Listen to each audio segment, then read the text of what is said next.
Marku nuk e priste. Asgjë nuk mund ta kishte përgatitur për atë që po ndodhte.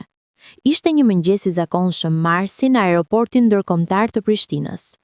Dielli sapo kishte filluar të depërtonte nëpër vitrinat e mëdha të terminalit, duke krijuar shirita drite që ndanin hapësirën mes hije dhe dritë. Zhurmë e përmbajtur mbushte ajrin.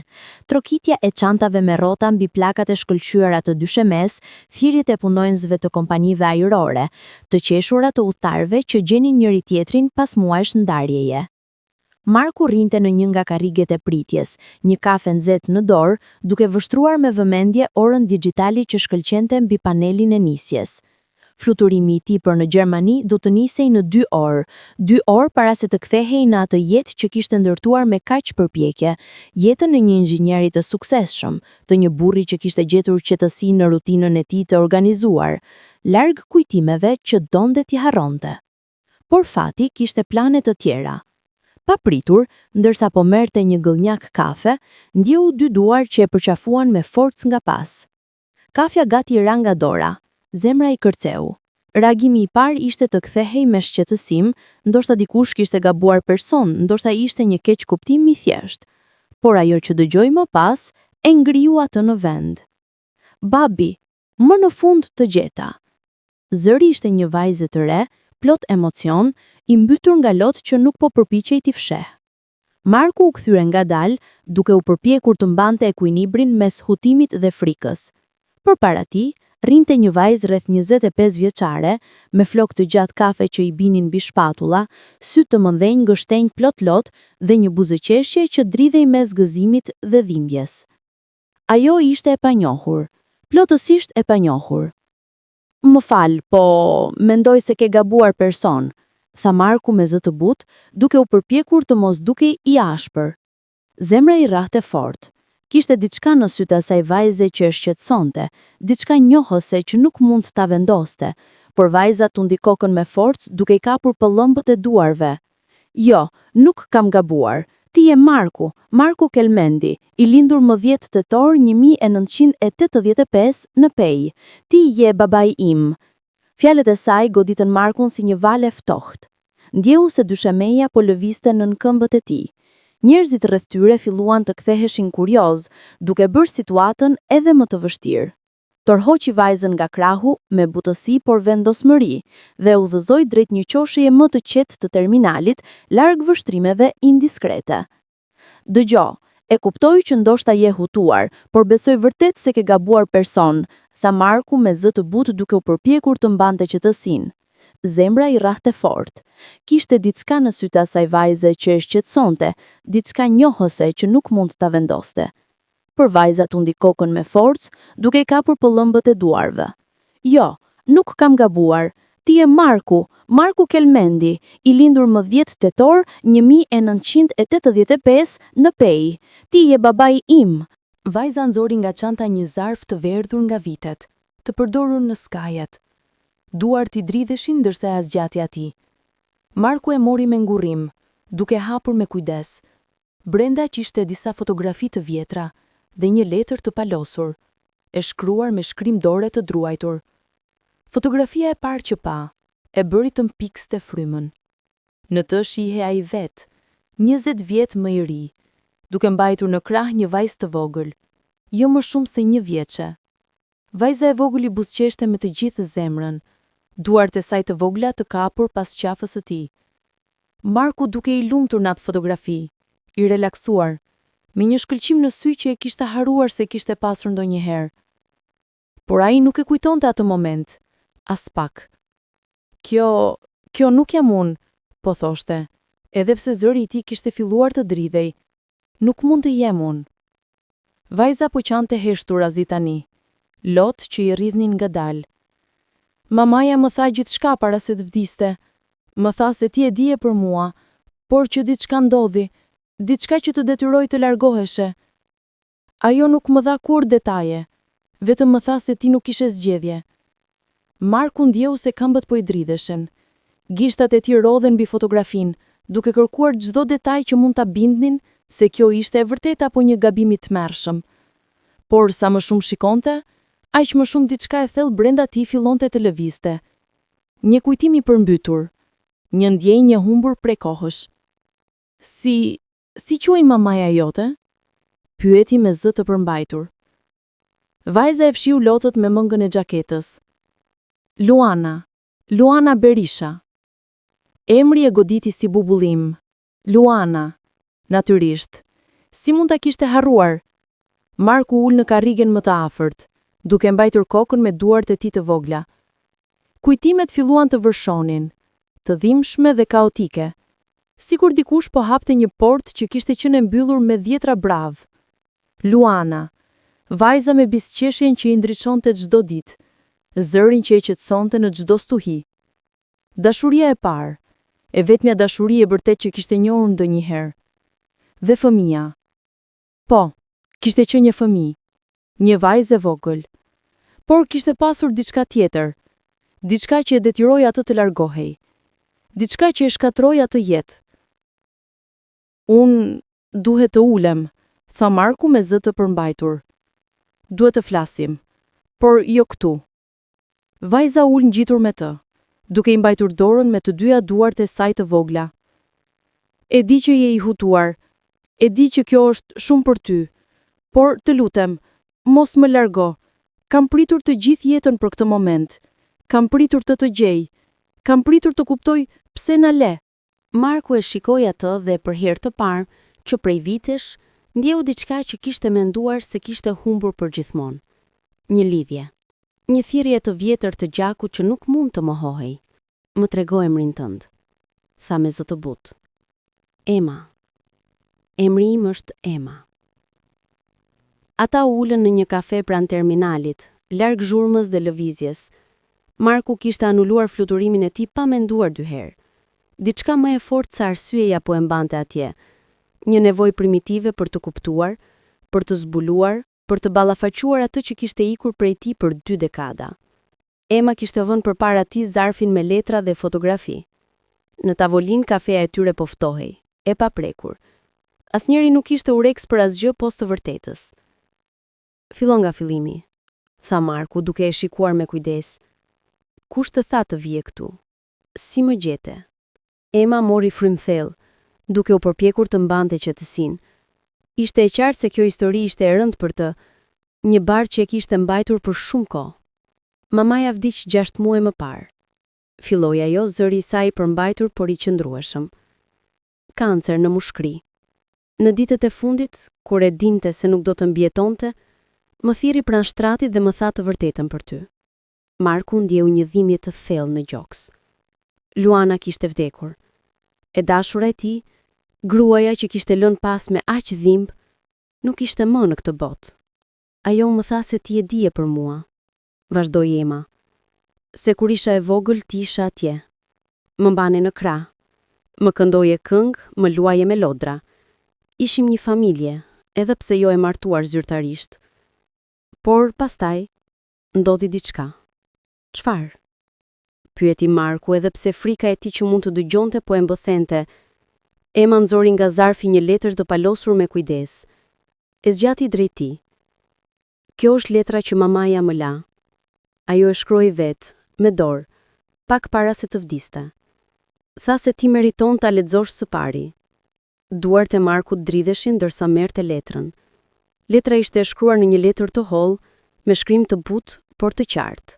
Shkrim që njohu menjëherë. Shkrimi i Luanës. Filloi ta lexonte dhe me çdo rresht kujtesa e tij fillonte të rijetonte. Mark i dashur. Nëse po lexon këtë, do të thotë se vajza jon të ka gjetur. E di sa e vështirë duhet të jetë kjo për ty, dhe të kërkoj falje që nuk pata kurajo të gjeja përpara se të ishte shumë vonë. Por kisha frikë. Kisha frikë nga ajo çfarë mund të ndodhte nëse do të flisja. Do ta marrësh vesh nga Emma, por dua që të dish nga unë së pari. Ti nuk na le me dëshirën tënde. Ti u detyrove nga mua, nga familja ime, nga rrethana që nuk ishin në dorën tonë. Kur u shtatzën me Emën, ishim të dy të rinj dhe të pafajshëm. Ti sapo kishe filluar studimet për inxhinier. Unë isha akoma në universitet. Por ne e donim njëri tjetrin, dhe kur vajza jonë erdhi në jetë, ti premtove se do t'i ishe atje. Dhe ishe, Ishe babai më i mirë që ajo mund të kishte dëshiruar. Por familja ime nuk e pranoi kurrë marrëdhënien tonë. Babai im, sidomos. Ai donte që mund të martohesha me dikë tjetër, një njeri me para, me lidhje, dikush që mund të na siguronte stabilitet. Por unë nuk doja askënd tjetër, doja vetëm ty. Kur ti më kërkove në martesë, unë e dija që familja ime do të bënte gjithçka për të na ndarë, dhe e bën. Babai im të kërcënoi Mark. Tha se nëse nuk do të largoheshe, do të sigurohej që të mos gjeje punë askund në Kosovë, se do të shkatronte jetën, se do të na largonte emën. Unë nuk të thash asgjë në atë kohë. Mendova se mund ta mbaja familjen time nën kontroll, por një natë babari im erdhi në shtëpi, i dehur dhe i zemëruar. Filloi të bërtiste, të më fajsonte për gjithçka që kishte shkuar keq në jetën e tij. Dhe pastaj më rrahu kaq keq se që përfundova në spital. Ti nuk e dije, Mark, e fsheha nga ti sepse dija se nëse do të mësonin, do të bëje diçka që do të dëmtonte, do të tentoje ta mbroje, dhe babai im do të dënonte. Ai kishte lidhje me polici, me njerëz të fuqishëm, do të sigurohej që do të burgosinte, apo edhe më keq. Kështu që i thash se nuk të doja më. E di sa e dhimbshme ishte.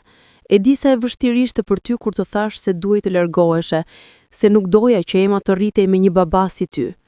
Gënjeva për të të mbrojtur, sepse kisha frikë se nëse nuk do të largoheshe, do të humbisja për gjithmonë. Jo vetëm nga jeta jonë, por nga kjo botë. Ti u largove dhe zemra ime u thy çdo ditë që nga ajo gjë. Rrita Emën vetëm, por asaj kur nuk ja mohova të vërtetën. Kur ishte mjaft e madhe për të kuptuar, i tregova për ty.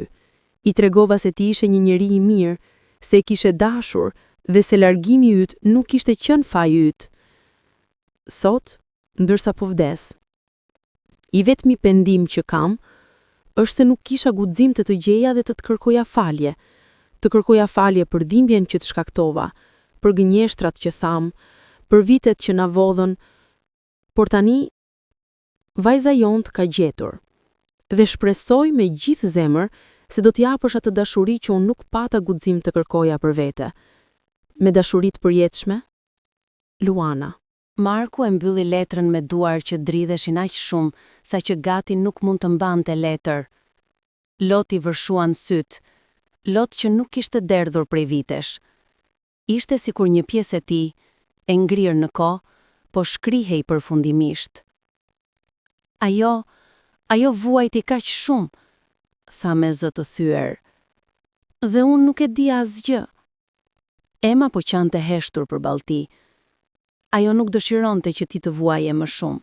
Tha se ti meritoje një jetë të lumtur, edhe nëse ajo nuk mund të ishte pjesë e saj.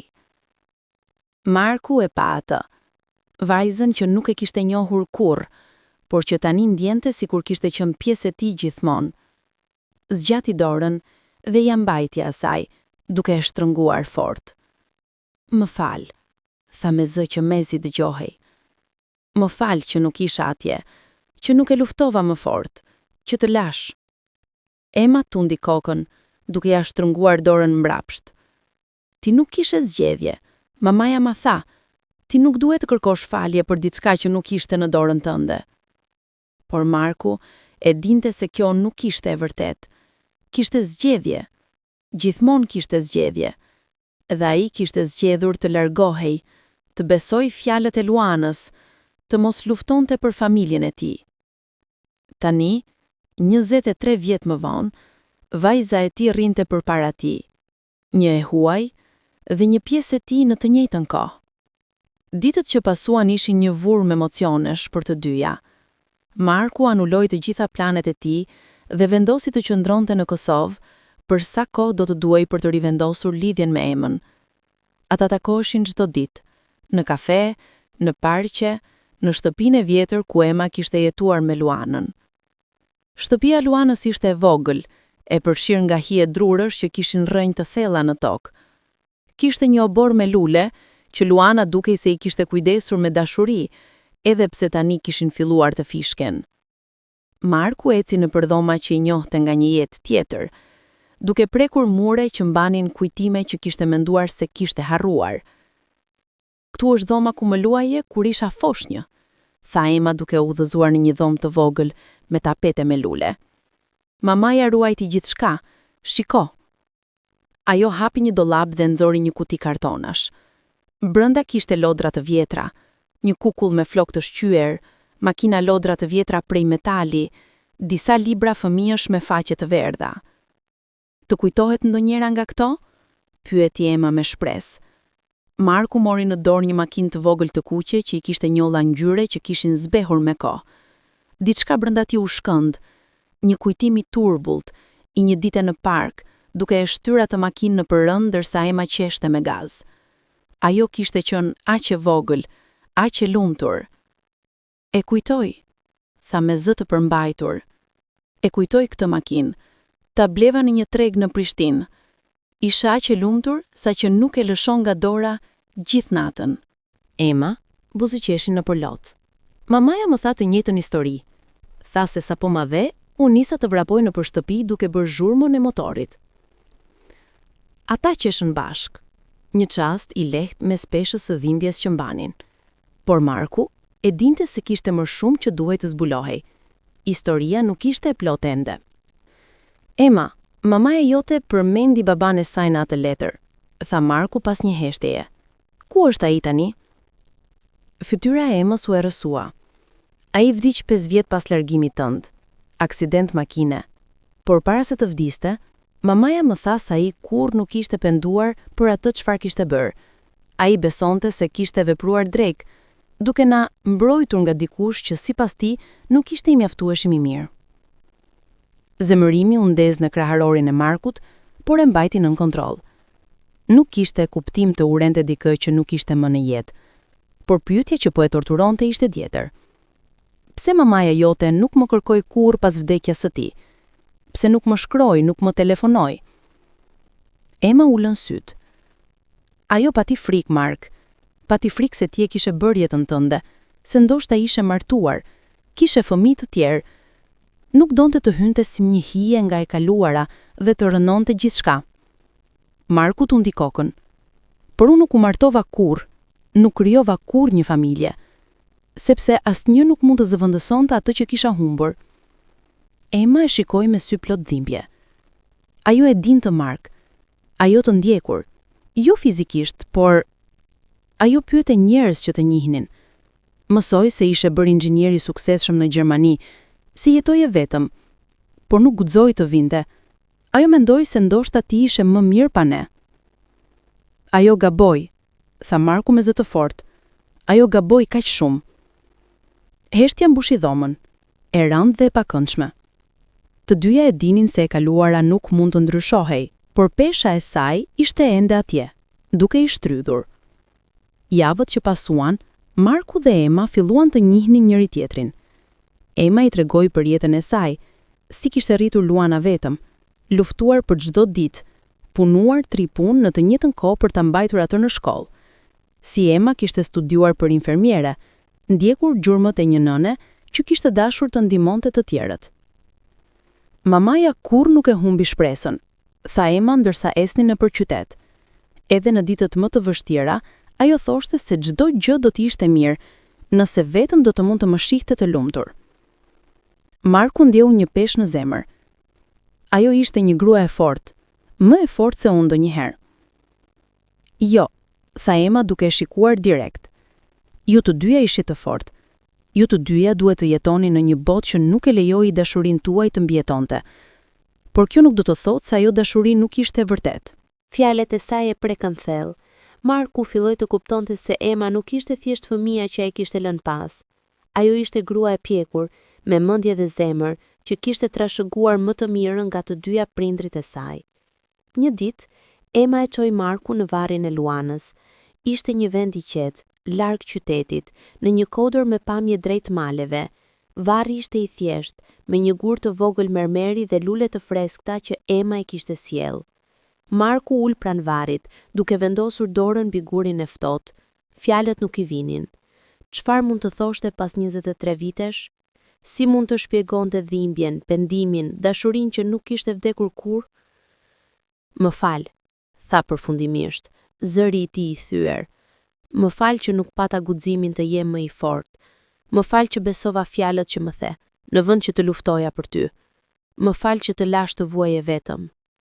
Emma ul pranë tij duke i mbajtur krahun. Ajo të fal. E di që të fal, sepse ajo të dashuroi deri në frymën e fundit. Ata qëndruan atje për orë të tëra në heshtje, duke lënë që era të merrte lot dhe fjalë që nuk u than kurrë. Marku vendosi të zgjaste qëndrimin e tij në Kosovë. Nuk kishte më kuptim të kthehej në Gjermani, në atë jetë që tani i dukej bosh dhe e ftohtë.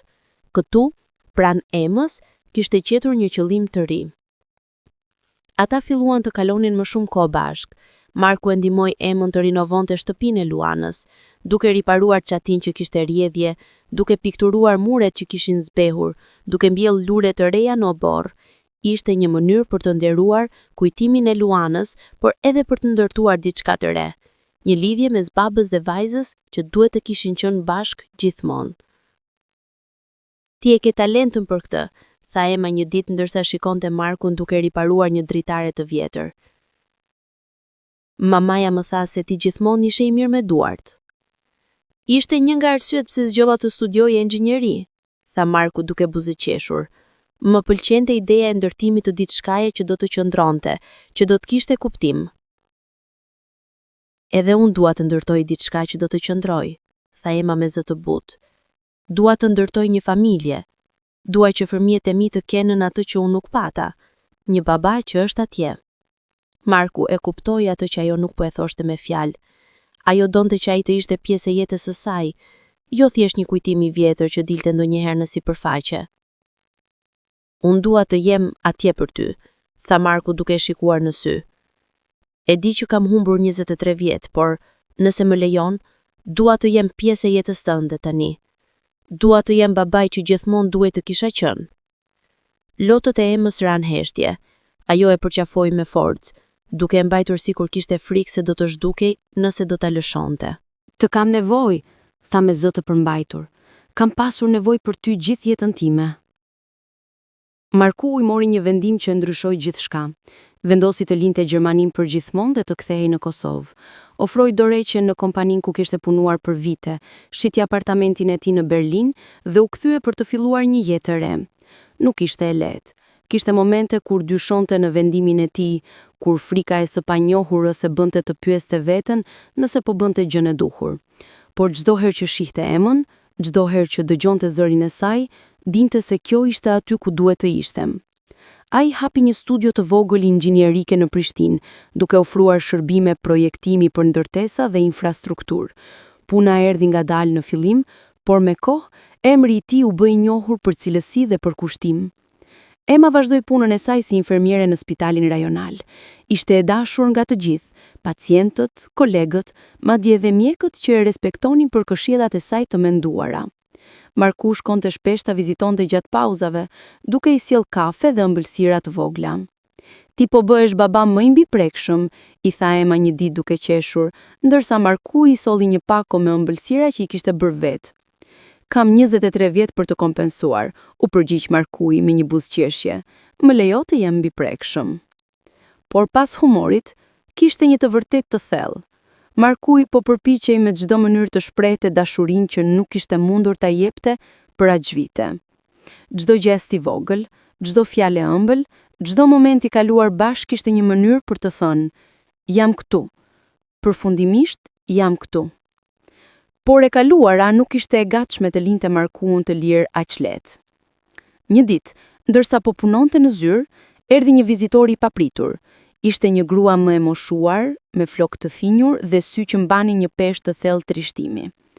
Ajo kishte një çantë dore të vjetër në duar dhe dukej sikur çdo hap që hidhte i kushtonte përpjekje. Marku Kelmendi? Pyeti ajo me zë të butë. Po, un jam, tha Markui, duke u ngritur nga karrigja. Zemra i rante fort, nuk e dinte se çfarë priste nga ky takim. Drita u ul duke mbajtur çantën në prehër, sikur ishte një mbrojtje. E di që kjo është e papritur, por kam nevojë të flas me ty. Kam nevojë të të them diçka që duhet të kishe ditur prej kohësh. Çfarë? Pyeti Marku duke ulur përballë saj. Drita mori frym thellë. Kur babai ynë të kërcënoi, kur të tha se do të shkatëronte nëse nuk do të largoheshe, ai nuk po gënjente. Ai kishte lidhje me njerëz të rrezikshëm, njerëz që nuk ngurronin të dëmtonin dikë për para ose për të mbrojtur nderin e një familjeje. E di, tha Marku me zë të përmbajtur. Luana më shkroi për këtë. Por ka diçka që Luana nuk e dinte, vazhdoi Drita, sytë e saj plot lot. Diçka që unë e fsheha prej saj, sepse nuk desha që ajo të vuante më shumë.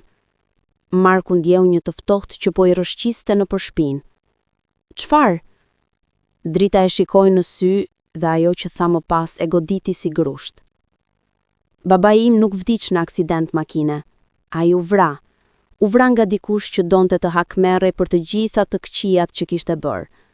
Dhe para se të vdiste, ai i tha djalit tim, nipit tënd, se kishte një sekret tjetër, një sekret për ty. Çfarë sekreti? Pyeti Marku, zëri i tij mezi të dëgjohej. Ai kishte paguar dikë për të ndjekur kur u largove, tha Drita me zë të thyer. Ai donte të sigurojë se nuk do të ktheheshe kurrë, dhe ai kishte planifikuar diçka më të keqe. Kishte planifikuar që nëse do të përpiqeshe të ktheheshe, do të eliminoheshe. Marku mbeti pa fjalë. Zemra i rrahte aq fort sa që mendoi se do të shpërthente. Por pse nuk ndodhi? Pyeti përfundimisht. Sepse njeriu që pagoi e tradhtoi. Ai erdhi tek unë dhe më tha gjithçka. Më tha se nuk mund ta bënte, se ti nuk ishe bërë asgjë të keqe. Dhe unë i dhash para për të heshtur dhe për të larguar njerëzit që babai im kishte dërguar. Marku e shikoi ato i hutuar dhe tronditur. Pse? Pse e bëre? Lotët i rridhnin Dritës. Sepse Luana ishte motra ime, dhe unë e shikoja çdo ditë duke vuajtur, duke u thyer pak nga pak. E dija sa ajo të dashuronte ende, sa ajo pendonte çdo ditë që të kishte lënë të largoheshe, dhe nuk desha që ajo të humbeste edhe më shumë. Marku nuk dinte çfarë të thoshte. Kjo grua, që nuk e kishte takuar kurrë, kishte shpëtuar jetën e tij pa e ditur madje ai. Faleminderit, tha me zë që mezi dilte. Faleminderit që më shpëtove, që e mbrojte motrën tënde. Drita tundi kokën. Por nuk mjaftoi. Nuk pata guximin t'ja them Luanës të vërtetën. Dhe tani ajo nuk është më këtu për ta dëgjuar. Ajo e di, tha Marko me bindje. Kudo që është, ajo e di. Dhe të falenderon. Drita qau heshtur, duke mbuluar fytyrën me duar. Marku zgjati dorën dhe ja preku supet, një gest i thjesht ndjeshmërie. Marku nuk e dinte nëse duaj t'ja thoshte Emës për takimin me Dritën, a do ta bënte më mirë apo më keq, a do ta ndihmonte, apo do të hapte plagë të reja. Por ai zgjodhi sinqeritetin. Një darkë, ndërsa po hanin bashkë në shtëpinë e vjetër, Marku ja tregoi gjithçka, për Dritën, për sekretin e babait të Luanës, për kërcënimin që kishte qëndruar mbi kokën e tij pa e ditur kurrë. Ema dëgjoi në heshtje, fytyra e saj një përzierje mes zemërimit dhe dhimbjes. Kur Marku mbaroi, ajo mbeti ulur për një kohë të gjatë, duke shikuar në tavolinë. Pra, edhe pas vdekjes së tij, ai po na ndikonte jetët, tha përfundimisht, zëri e saj i përmbajtur por plot hidhërim. Ai po na mbante të ndar edhe nga varri. Jo më, tha Marku me vendosmëri. Ai nuk ka më fuqi mbi ne. Ne jemi këtu, bashk, dhe askush nuk mund na ndaj më. Ema e shikoi, dhe për herë të parë Marku pa diçka të re në sytë e saj. Jo vetëm dhimbje, por forcë. Një vendosmëri për të lënë të kaluarën pas dhe për të përqafuar të ardhmen. Ti ke të drejtë, tha ajo duke kapur dorën e tij.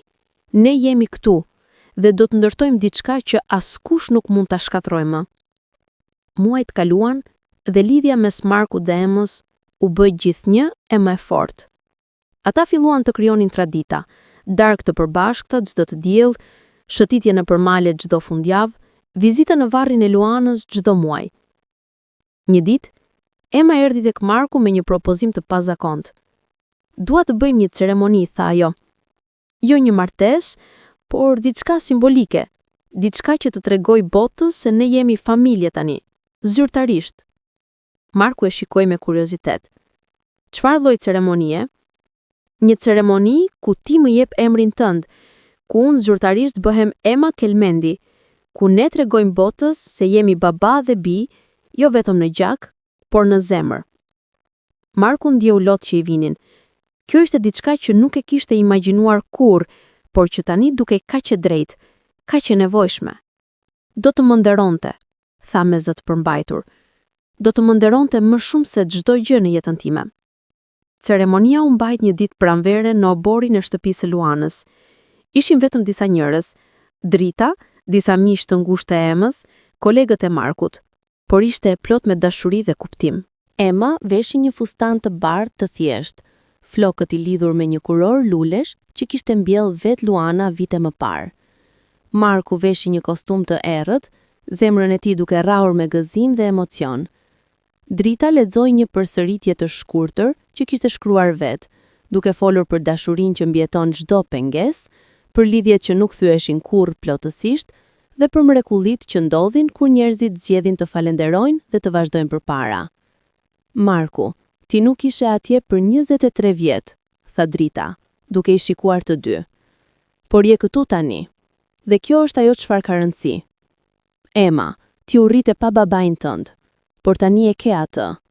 Dhe kjo është një dhuratë që shumë njerëz nuk e marrin kurrë."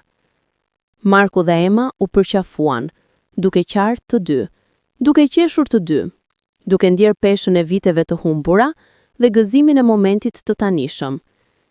"Mirë se erdhe në jetën time", tha Ema duke e shikuar në sy.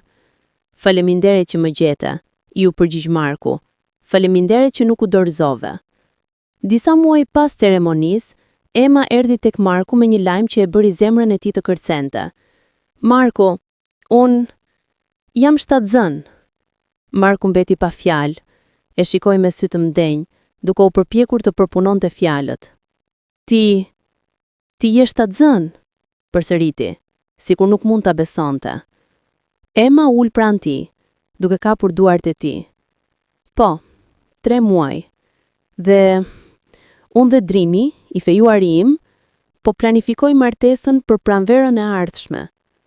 Marku nuk e kishte takuar ende Drinin, edhe pse Ema kishte folur shumë për të. Ishte një mësues historie, i sjellshëm dhe i durueshëm, që e dashuronte Emën me gjithë zemër. Kjo është mrekulli", tha Marku duke e përqafuar vajzën e tij. Unë do të jem gjysh." Ema qeshi në përlot. "Po, ti do të jesh gjysh. Dhe dua që fëmia im të njohë. Dua që ai apo ajo të rritet duke ditur se ka një gjysh që e do, që është atje për çdo gjë." Marku ndjeu diçka që nuk ishte ndjer kurrë më parë, një shpresë të pastër, një gëzim që nuk ishte i ndotur nga pendimi apo dhimbja. Ishte si të shihet dritë në fund të një tuneli të gjatë dhe të errët. "Do të jem atje", premtoi Marku, "për çdo ditëlindje, për çdo mësim të parë në shkollë, për çdo moment të vogël apo të madh. Do të jem gjyshi më i mirë që mund të kem." Pranvera vijuese solli me vete një nga ditët më të lumtura të jetës së Markut, martesën e Emës. Ceremonia u mbajt në një kishë të vogël në Kodër, me pamje drejt luginës që shtrihej si një pëlhurë e gjelbër. Dielli shkëlqente me butësi, era sillte aromën e luleve të freskëta dhe miqtë dhe familja ishin mbledhur për të festuar dashurinë. Marku kishte nderin të shoqëronte Emën deri te altari. Kur e pa atë me fustan të bardhë, me bizqeshje që ndriçonte të gjithë dhomën, ndjeu se zemra po i shpërthente nga krenarinjt. "Je e bukur", i tha me zë të përmbajtur ndërsa ecnin bashkë nëpër korridorin e kishës. "Faleminderit babi", i u përgjigj Ema, duke ja shtrënguar krahun. Fjala babi e goditi Markun me forcë të re. Ishte fjala që kishte pritur të dëgjonte për 23 vjet. Dhe tani, këtu, në këtë moment madhështor, ajo tingëllonte si muzikë më e bukur se çdo gjë tjetër. Kur mbërritën te altari, Marku e dorëzoi dorën e Emës në dorën e Drinit, një djalë i të ri me sy të sinqertë dhe buzëqashje të ngrohtë. "Kujdesu për të", I tha Marku me zë të ulët. Ajo është gjithçka që kam. Do ta dua gjithjetën, premtoi Drini, duke e shikuar Eman me adhurim. Gjatë ceremonisë Marku qau heshtur. Ishin lot gëzimi, por edhe trishtimi. Trishtimi që Luana nuk ishte atje për ta parë këtë moment, për ta parë vajzën e saj duke hyrë në një kapitull të ri të jetës. Por pastaj, në mes të ceremonisë, ndodhi diçka që e bëri Markun të ndjente se Luana ishte atje, në një mënyrë. Një flutur e bardhë fluturoi nëpër kish duke ulet për një moment në supin të Emas, pastaj duke fluturuar drejt dritares dhe zhdukur në dritën e diellit. Ema e pa dhe buzëqeshi nëpër lot, duke ditur se ishte një shenjë. Mamaja është këtu, tha ajo me zë të butë, aq të butë, sa që vetëm Marku e dëgjoi. Po, tha Marku duke e shtrënguar dorën e saj. Ajo është krenar. 6 muaj më vonë, në një mëngjes vjeshtë, Marku mori një telefonat që bëri të vraponte drejt spitalit. Marku, fëmia po vjen, thirri Drini me zë plot emocion. Ema është në dhomën e lindjes. Marku mbërriti në spital me frymë të prerë, zemrën duke i rrahur fort. Priti jashtë dhomës së lindjes për atë që i dukej si një përjetësi, duke ecur përpara e prapa, duke i lutur në heshtje. Përfundimisht dera u hap, dhe Drini doli me një buzëqeshje që ndriçonte të gjithë korridorin. Është vajzë, thirrri ai, një vajzë e shëndetshme dhe e bukur. Marku ndjeu që këmbët nuk e mbanin më. Hyri në dhomë, ku Ema rrinte në shtratin e spitalit të lodhur për plot lumturi, duke mbajtur në krah një tufës të vogël të mbështjellë në batanie roz. "Eja babi", tha Ema me zë të butë. "Takohu me mbesën tënde." Marku ju afrua ngadalë, sikur kishte frikë se do ta thyente atë qenie të vogël delikate. Ema ja zgjati bebes dhe Marku e mori në krah me duart që i dridheshin. Beba kishte sy të mëdhenj, të errët dhe një shkëlqim që i kujtonte dikë. Kur e shikoi më me vëmendje, Marku e pa, ajo kishte syt e Luanës. Të njëjtit sy gështenj plot dritë, të njëjtën shprehje të butë. "I e vëmemrin Luana", tha Ema me zë plot krenari. "Për nënën time, për gruan që na dha jetën e dashurinë, edhe pse bota nuk ishte e drejtë me të." Lotë rridhnin Markut ndërsa mbante mbesën e tij, duke e kapur sikur ishte dhurata më e çmuar në botë. "Mirë se erdhe Luana e vogël", tha me zë të përmbajtur. "Mirë se erdhe në këtë botë. Gjyshi yt do të jetë këtu për ty, gjithmonë. Premtoj." Beba e vogël e kapi gishtrinën e tij me dorën e saj të vogël, një gest i thjeshtë që përmbante një botë të tërë kuptimi. Në atë moment, Marku ndjeu se diçka kishte mbyllur një rreth. Jeta kishte marrë nga ai, por tani po jepte mrapsht. E kaluara ishte atje, me të gjitha plagët dhe dhimbjet e saj, por e ardhmja po shfaqej, e ndritshme, plot shpresë dhe e mbushur me dashuri. Vitet që pasuan ishin ndër më të lumturat e jetës së Markut. Ai shikoi Luanën e vogël duke u rritur, duke bërë hapat e saj të parë, duke thënë fjalët e para, duke filluar çerdhoren dhe më vonë shkollën.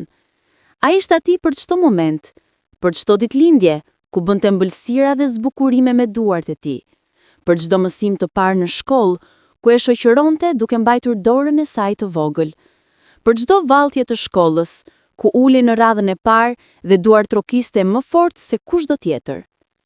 Luana e vogël e adhuronte gjyshin e saj. Ai ishte heroi i saj, burri që e dëgjonte me durim, që i tregonte përralla para se të flinte, që e mësoi të ecën me bicikleta dhe të notoi në liqen.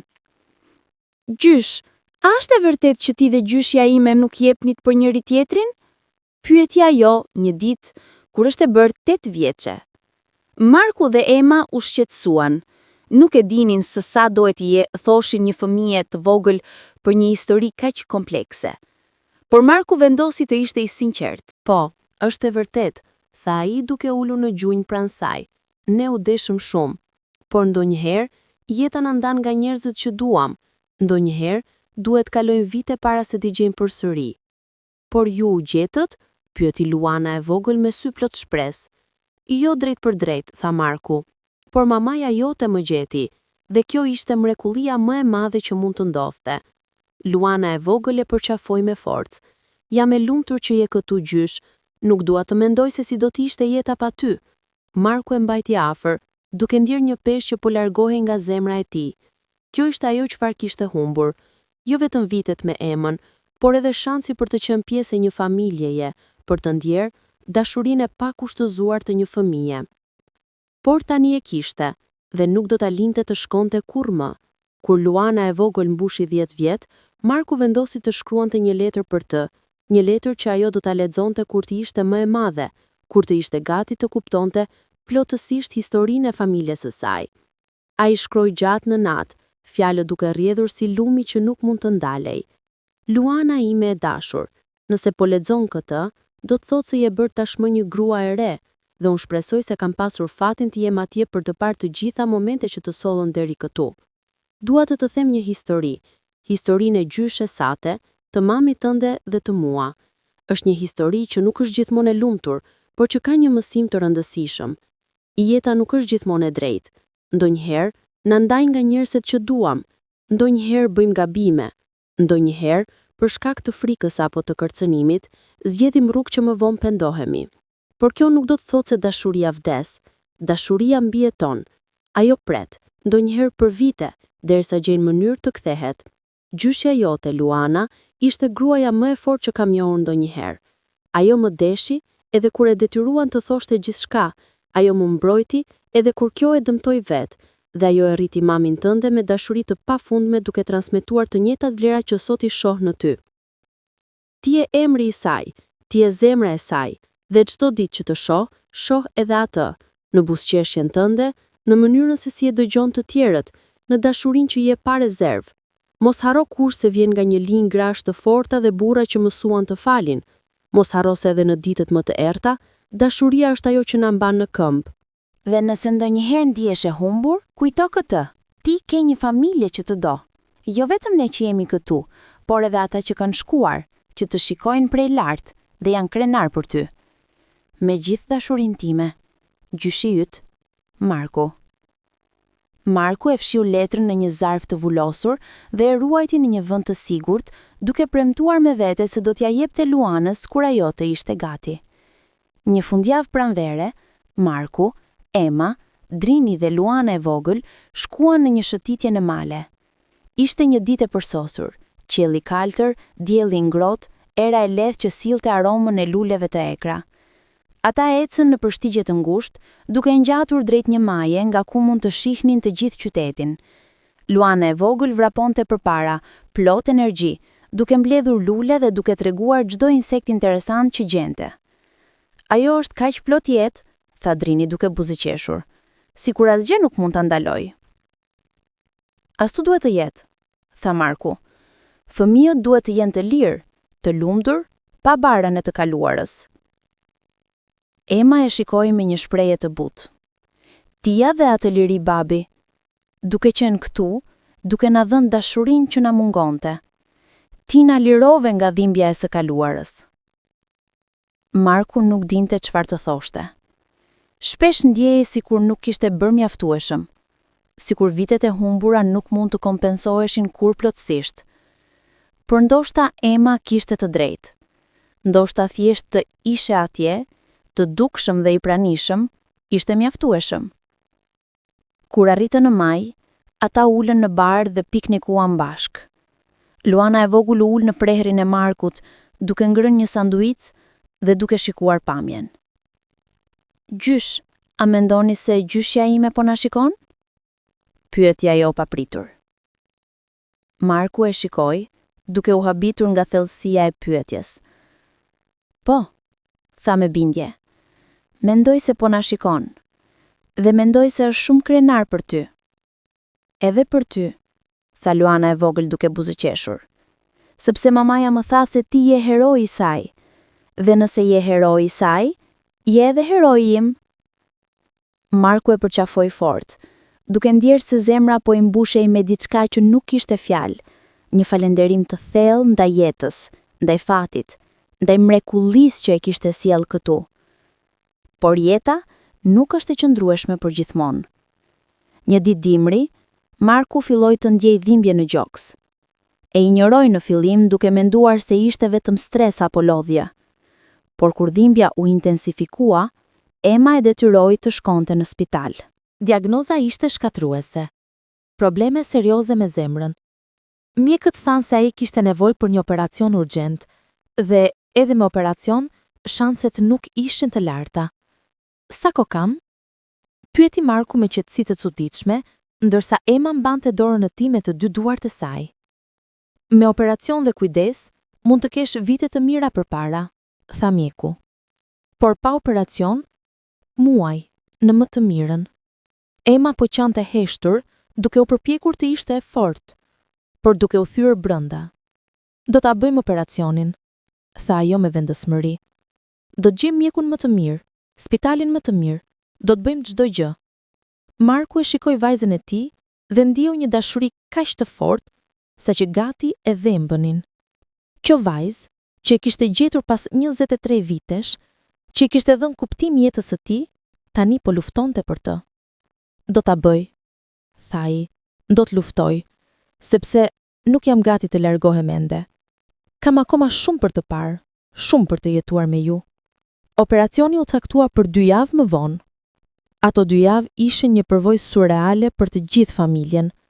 Marku përpiqej të ruante normalitetin, por çdo moment ndihej sikur mund të ishte i fundit. Ai kalonte sa më shumë kohë të mundur me Luanën e vogël. E çonte në parqe, në muze, në ato vende që ajo të pëlqente më shumë. Ja merrte fotografi vazhdimisht, duke dashur të ruante çdo moment, çdo buzëqeshje, çdo të qeshur. Gjysh, pse më bën kaq shumë fotografi? Pyeti Luana një ditë duke qeshur. Sepse çdo moment me ty është i çmuar, tha Marku duke buzëqeshur. Dhe dua t'i mbaj të gjitha në kujtesën time. Por Luana nuk kishte fëmijë vogël e marr. Ajo kishte ndjerë tension në shtëpi. Kishte parë sytë e kuq të mamit të saj, kishte dëgjuar biseda të përshpëritura. Gjysh, a je i sëmur? Pyeti ajo një mbrëmje, ndërsa po luanin shah. Marku hezitoi. Nuk donte t'i thoshte të vërtetën. Nuk donte ta friksonte. Por gjithashtu nuk donte ta gënjejnte. Po, e jam pak i sëmur. Pranoj. Por mjekët do të më ndihmojnë. Do të bëj një operacion që do të më bëjë më mirë.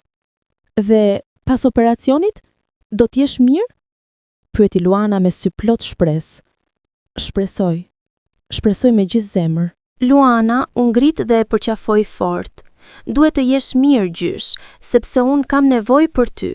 Kush do të më tregoj për ralla? Kush do të më mësoj të luaj shah më mirë? Kush do të më dëgjoj kur askush tjetër nuk më kupton? Marku ndjeu lot që po i vinin, por i mbajti. Do të jem këtu, premtoi, edhe pse nuk e dinte nëse mund ta mbante këtë premtim. Do të bëj gjithçka që të jem këtu. Natën para operacionit, e gjithë familja u mblodh në shtëpinë e Emës. Ata hëngrën darkë bashk, treguan histori, qeshën dhe qanën në të njëjtën kohë. Kur erdhi koha që Marku të shkonte në spital, Luana i dha një letër të palosur. Mos e hap tani, tha ajo. Hape kur të jesh në spital para operacionit. Marku e mori letrën dhe e vuri me kujdes në xhep. E puthi në bal dhe e përqafoi për një kohë të gjatë. Të dua Luana ime, tha me zë të përmbajtur. Edhe unë të dua gjysh, ju përgjigja ajo, dhe do të jesh mirë, e di që do të jesh mirë. Në mëngjes, në dhomën e spitalit, para se infermierët të vinin për ta përgatitur, Marku hapi letrën e Luanës së vogël. Ishte shkruar me shkrim fëmijësh, me disa gabime drejtshkrimore, por me një sinqeritet që e preku thellë. Gjyshi dashur, nuk jam e mirë në të shkruar, por doja të them diçka para se të shkosh në operacion. Ti je gjyshi më i mirë në botë. Më bën të qesh kur jam e trishtuar, më mëson gjëra të reja çdo ditë. Më bën të ndihem e sigurt dhe e dashur. Mamaja më tha se ti nuk isha atje kur ajo ishte e vogël, por unë mendoj se ti ishe gjithmonë atje, në zemrën e saj. Sikurse gjyshja ime është në zemrën time, edhe pse nuk e kam takuar kurrë. Kështu që edhe nëse diçka ndodh, por nuk do të ndodh sepse je i fortë, ti do të jesh gjithmonë në zemrën time. Dhe kur të kem fëmijët e mi një ditë, do t'u tregoj për ty, Do t'u tregoj se si gjyshi im erdhi pas shumë vitesh dhe na bëri të gjithë të lumtur. Të lutem shërohu, të lutem kthehu, kam akoma shumë gjëra për të bërë me ty. Me dashuri, Luana jote. Marku e mbylli letrën dhe e mbajti afër zemrës. Qau heshtur, lot që i rridhnin pa zë. Kjo vajzë e vogël, kjo krijese pafajshme dhe plot dashuri, e kishte prekur në mënyrën që askush tjetër nuk mund ta bënte. Do të luftoj, tha me zë të ulët, duke folur me veten. Do të luftoj me gjitho grimc fuqie që kam. Emma dhe Drini erdhën pak më vonë për ta shoqëruar deri në sallën e operacionit. Emma po përpiqej të ishte e fortë, por duart i dridheshin. Do t'jem në rregull, i tha Marku, duke i mbajtur duart. Kam shumë për t'jetuar, kam një mbes që duhet të shoh duke u rritur. Të duam, tha Emma me zë të thyer, të duam kaq shumë. Edhe unë ju dua, tha Marku. Faleminderit që më gjetët. Faleminderit që më dhe shansin të jem pjesë e jetës tuaj. Operacioni zgjati 6 orë. 6 orë ku Emma, Drini, Drita dhe madje edhe Luana e vogël, që ishte lënë të vinte në spital kundër rregullave, pritën jashtë sallës së operacionit, duke lutur, duke qarë, duke mbajtur duart të njëri tjetrit. Kur mjeku përfundimisht doli, fytyra e tij ishte e lodhur, por e qetë. Operacioni shkoi mirë, tha ai, por ditët e ardhshme janë kritike. Duhet të shohim si reagon trupi i tij. Emma nuk mund të fliste. Thjesht qau, duke mbajtur Luanën e vogël afër. Ditët në spital ishim të vështira. Marku kishte momente kur ndjehi sikur nuk do ta bënte, kur dhimbja ishte aq e madhe sa që donte thjesht të dorëzohej. Por çdo herë që mbyllte syt, shihte fytyrat e tyre. Emën, Drinin, Luanën e vogël. E diçka brenda tij e shtynin të vazhdonte, të luftonte, të mbante. Emma vinte çdo ditë duke sjellur lule, foto, letra nga Luana. Ajo lexonte për të, i fliste për ditën e saj, për planet që kishin për kur ai do të dilte nga spitali. Luana po planifikon një fest mirëseerdhjeje për ty, tha ajo një ditë duke buzëqeshur. Ajo bëri një baner të madh që thot, mirë se erdhe në shtëpi gjysh më i miri në botë. Marku qeshi, edhe pse dhimbja në gjok se bënte të vështirë. Ajo është një vajzë mrekullueshme. Ashtu si mamaja e saj, tha Emma me krenari, edhe si gjyshja e saj. Pas 2 javësh, mjekët e lejuan Markun të shkonte në shtëpi. Ishte ende i dobët, kishte nevojë për pushim dhe kujdes, por ishte gjallë. Ishte mbijetuar. Kur makina e tyre hyri në obor, Luana e vogël po priste në derë me banerin e saj. Sa po pa Markun, ajo vrapoi drejt tij, por ndaloi në momentin e fundit duke kujtuar që duhej të ishte e butë. Gjysh, thirri me gëzim. E bëre, e fitove. Marku u ul ngadalë që të ishte në nivelin e saj. E bëm bashk, dashuria juaj më mbajti gjallë. Ajo e përqafoi me kujdes, duke e mbajtur sikur ishte diçka shumë e çmuar që mund të thyhej lehtë.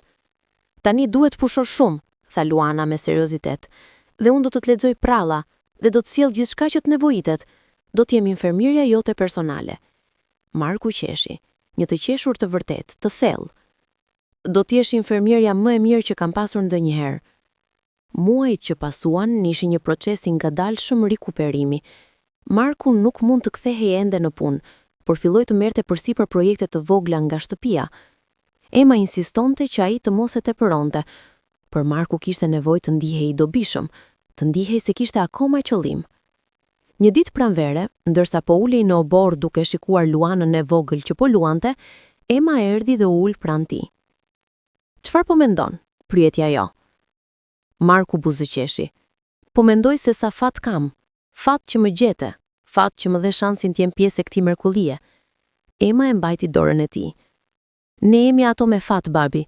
Ti na dhe diçka që asnjëri prej nesh nuk e ka pasur më parë, një familje të plotë." "Por ajo nuk është e plotë," tha Marku me zë të butë. "Mamaja jote mungon."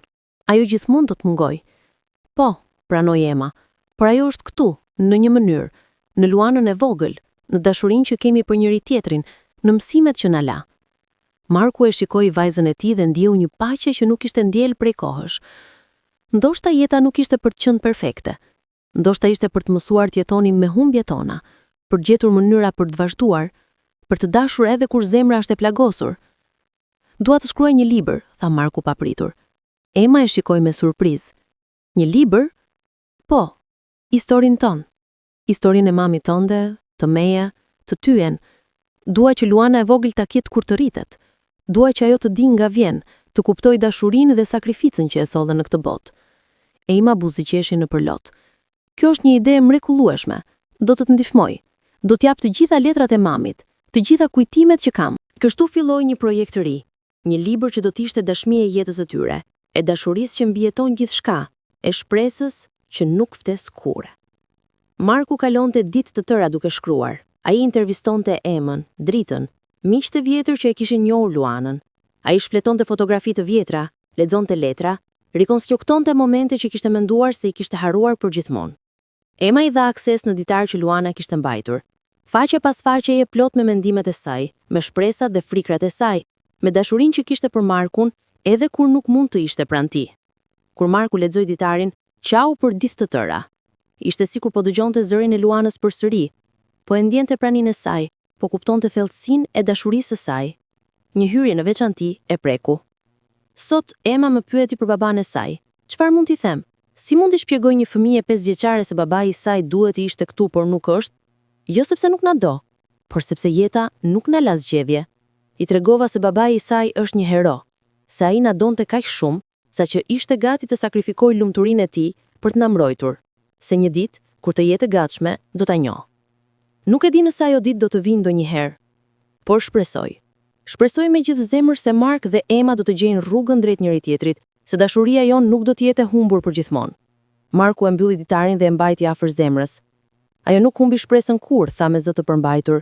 Jo, konfirmoi Emma. Madje edhe në ditën e fundit, ajo po fliste për ty. Po shpresonte se një ditë ne do të takoheshim. Dhe u takuam, tha Marku. Fal ty, fal guximit tënd. Emma tundi kokën. Jo vetëm guximit tim, fal dashurisë që mamaja mbajti gjallë. Ajo më mësoi se dashuria e vërtet nuk vdes. Ajo pret. Ajo gjen rrugë. Kur Luana e vogël mbushi 12 vjeç, Marku dhe Emma vendosën ta bënin një ditëlindje të veçantë. Ata organizuan një festë në shtëpinë e vjetër të Luanës, duke ftuar miq të familje. Por pjesa më e rëndësishme e festës nuk ishte torta ose dhuratat. Ishte momenti kur Marku I prezantoi Luanës së vogël librin që kishte shkruar. Historitë e familjes së tyre, të dashurisë që I solli ata bashk. Ky është dhurata ime për ty, tha Marku duke ia u dorëzuar një kopje të lidhur bukur. Historia e familjes son, historia e gjyshes sate, që të deshi përpara se të lindesh, historia e mamit tënde, që luftoi për të gjetur të vërtetën, dhe historia ime, se si gjeta rrugën e kthimit në shtëpi. Luana e vogël e mori librin me duar që I dridheshin. Mund ta lexoj tani? Disa pjesë po, tha Marku. Pjesë të tjera mund të presësh derisa t'jesh pak më e madhe. Por dua që ta kesh, që ta dish se ke rënjë, se vjen nga dashuri, se pavarësisht nga gjithçka që ka ndodhur, ne jemi këtu, bashk. Luana e vogël e përqafoi gjyshin e saj me forcë. Faleminderit gjysh, faleminderit për gjithçka që ke bërë për ne. Faleminderit ty, ju përgjigj Marku. Faleminderit që më ke dhënë një arsye për të jetuar, për të dashur, për të besuar se mrekullit ndodhin. Festa vazhdoi deri vonë në natë, me muzikë, valle dhe të qeshura. Marku shikonte të gjithë duke u argëtuar dhe ndjeu një paqe të thellë. Kjo ishte familja e tij. Kjo ishte jeta që kishte pritur për kaq kohë. Vitet që pasuan ishin ndër më të bukurat e jetës së Markut.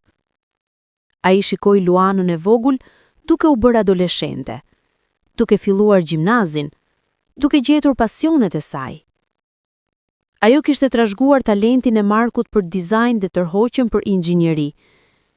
Shpesh vinte në studiot të tij, që tani ishte në një zyrë më të madhe, për të mësuar, për të ndihmuar, për të kapur koncepte që shpesh ishin të vështira edhe për studentët universitar.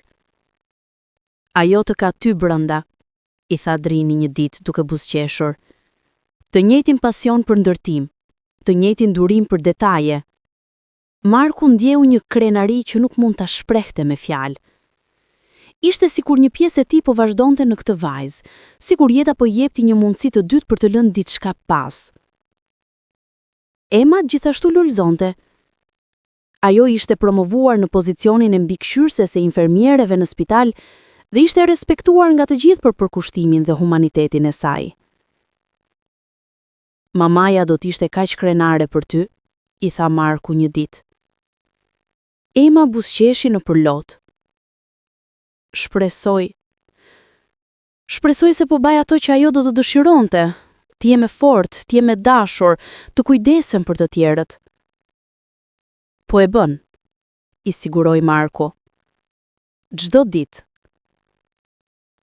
Kur Luana e vogël mbushi 15 vjet, ajo erdhi tek Marku me një ide të pazakontë. Gjysh, dua të shkruajmë letra për gjyshen time, tha ajo.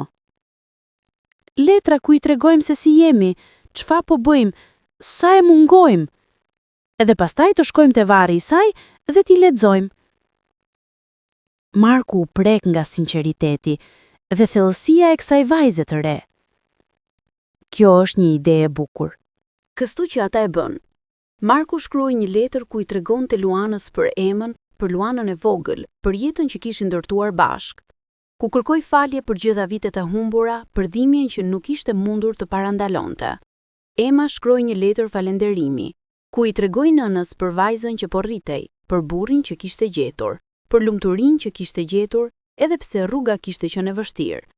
Luana e vogël shkroi me shkrimin e saj të bukur adoleshent, duke i treguar gjyshes për shkollën, për ëndrat e saj, për dashurinë që ndjente nga familja. Më thanë se ti ishe e mrekullueshme, shkroi ajo, dhe unë dua të jem si ti, e fortë, e dashur dhe plot guzim.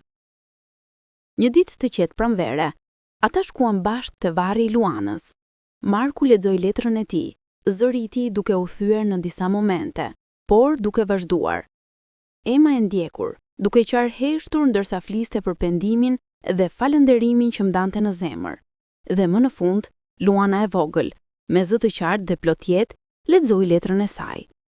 Kur mbaruan, ata qëndruan në heshtje për një kohë të gjatë, duke lënë që era të merrte fjalët e tyre drejt qiellit. Ajo po na dëgjon, tha Luana e vogël me bindje, e di që po na dëgjon. Po, tha Marku, ajo është gjithmonë me ne. Ndërsa vitet kalonin, Marku filloi të ndjente peshën e moshës. Kishte ditë kur trupi nuk e dëgjonte më si dikur, kur lodhja vinte më shpejt, kur kujtesa ngagjëherë e tradhonte.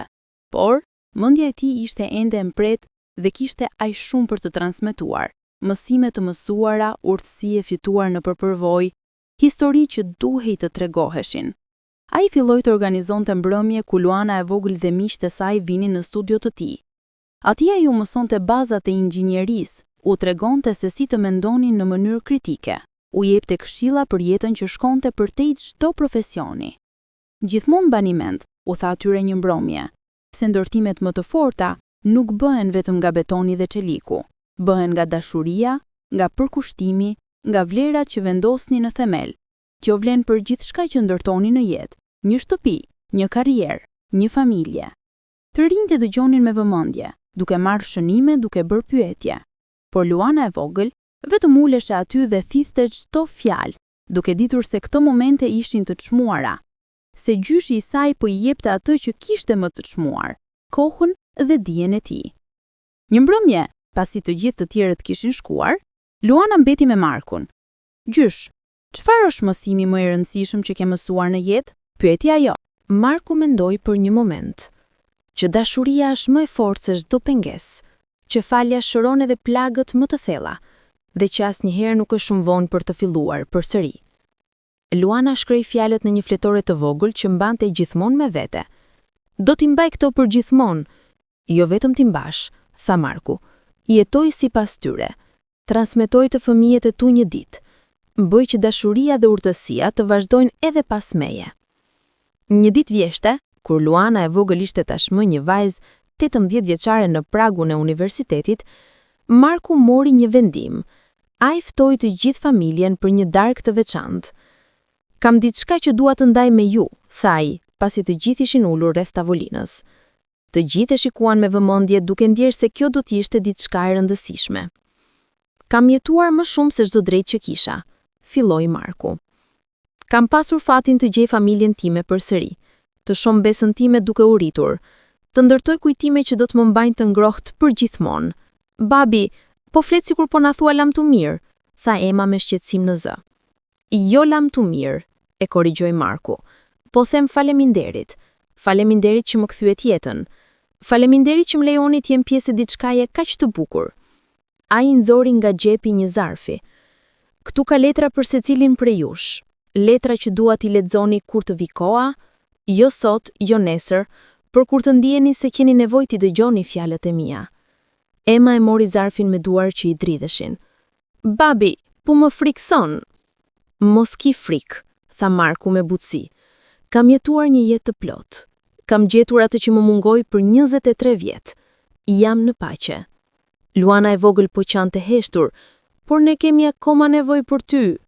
Marku ngrit dhe shkoi pranë saj, duke e përqafuar fort. Dhe unë do të jem gjithmonë me ty. Në çdo mësim që të kam dhënë, në çdo moment që kemi ndarë, në çdo fjalë dashurie që kam thënë. Unë nuk largohem kur vërtet. Ri në zemrat tuaja. Ata qanë bashk, e mbajnë njëri tjetrin, duke ditur se jeta ishte e brisht, se çdo moment ishte i çmuar. Muaj që pasuan, Marko filloi të dobësohej. Zemra e tij edhe pse e riparuar kishte arritur limitin e saj. Mjekët i thanë se koha e tij po shkurtohej, por ai e pranoi me një qetësi që mahniti të gjithë. Kam jetuar më shumë se meritoja, i tha mjekut.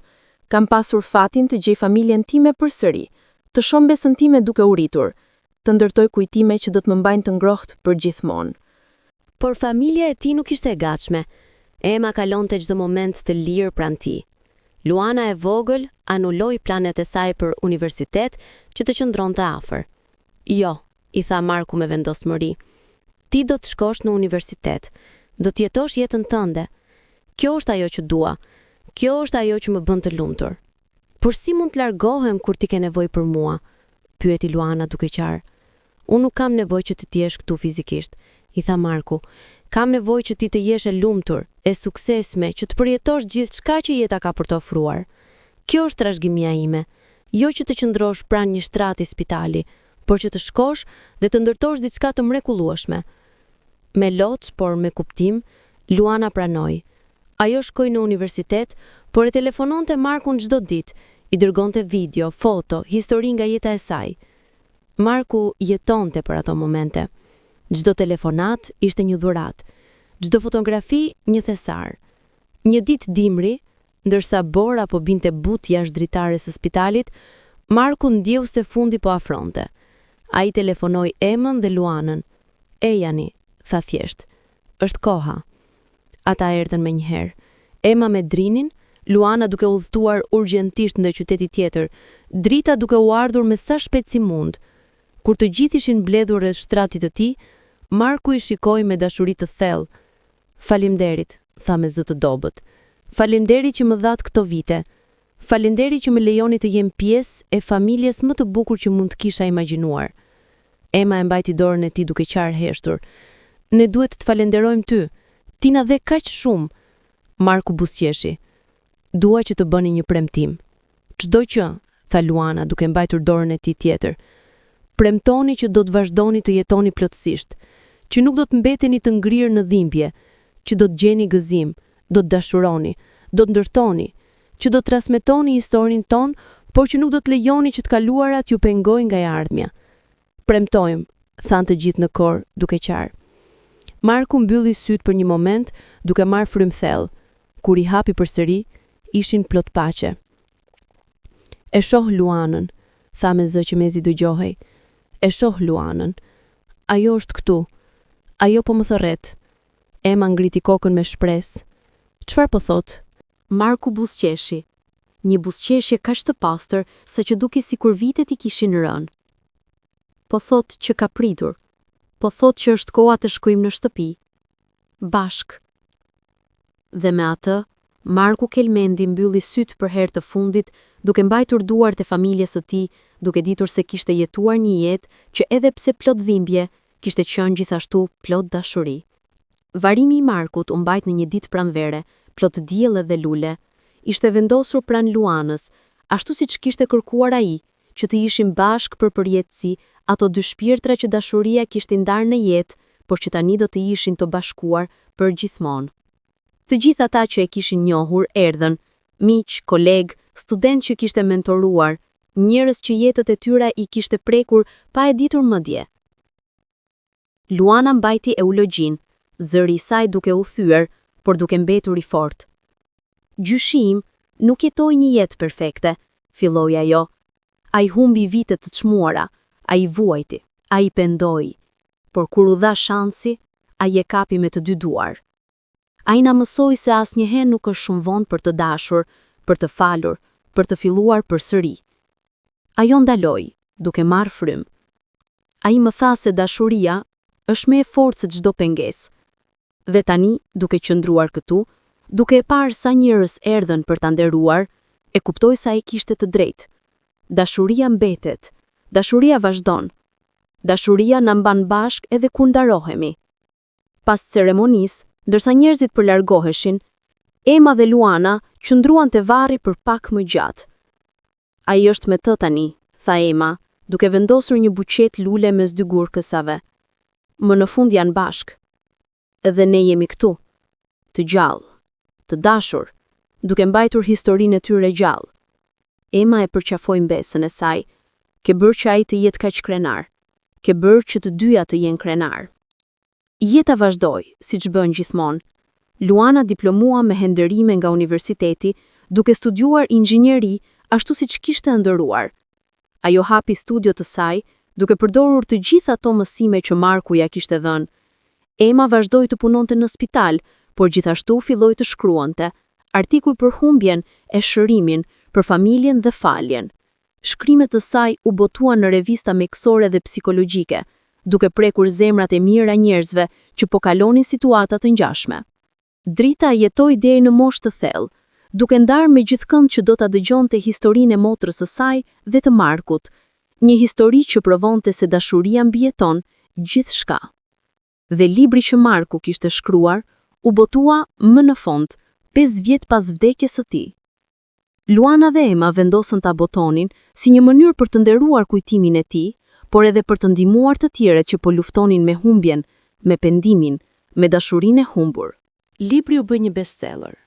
Njerëzit nga gjithë bota shkruanin letra, duke ndarë historitë e tyre, duke thënë se si historia e Markut dhe Luanës i kishte frymëzuar të falenderonin, të dashuronin, të mos dorëzoheshin kurrë.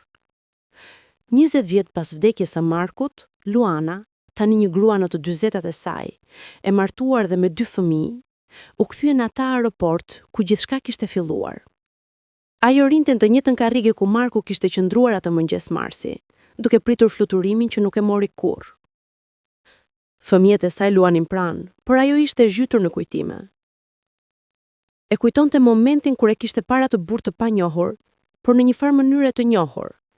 E kujtonte guximin që i kishte dashur për t'u afruar, për ta përqafuar, për t'i thënë, babi më në fund të gjeta.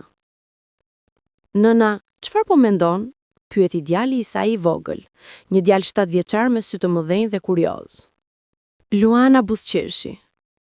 Po mendoj për gjyshin tënd, për burrin që nuk e takuat kurrë, por që ju donte përpara se të lindnit.